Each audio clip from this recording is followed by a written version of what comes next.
as well as the impact that this crisis is having on people in this country, it's having an impact on people across the world, and particularly in the world's poorest countries, not all of which are going to be represented at the summit on the 2nd of April. How are you making sure that those voices are going to get through to the heads of state who will be there? Well, my colleague Mark Malloch-Brown is doing a lot of work in this area, visiting some of the countries in Africa and Asia as well elsewhere, but we're also going to make sure that representatives of these particular regions of the world are at the summit too. And, you know, why is this important? I mean, of course, you know, first and foremost, we're worried about what's happening here in the UK.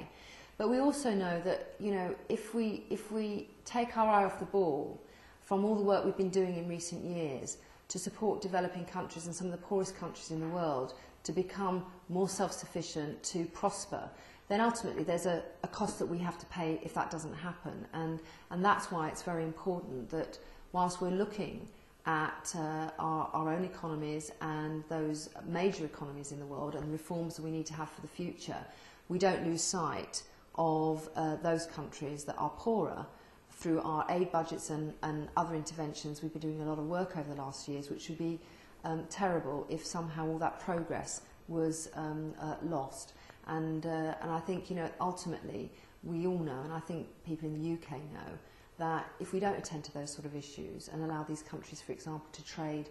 with the West and therefore grow their own economies, we often pay the price for that in the West, where we have to deal with conflict and the extreme poverty that is a result of taking no action and support at all.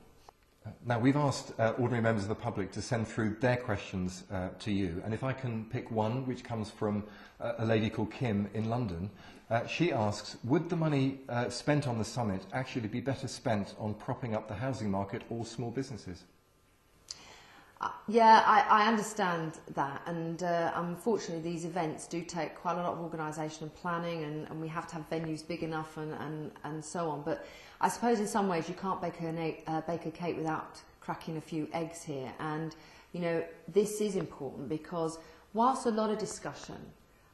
does happen between countries through officials, obviously video conferencing, telephone calls. As a minister, I get many paper submissions seeking my views on things and what have you, where we're working with other partners around the world. Ultimately, I think you do sometimes need a forum where, you know, the people who really are the movers and shakers, you know, the presidents, the prime ministers, who can come together and in a very visible way debate these issues, but also, I think, demonstrate where they stand. And I think that's important to happen in a very public way to enable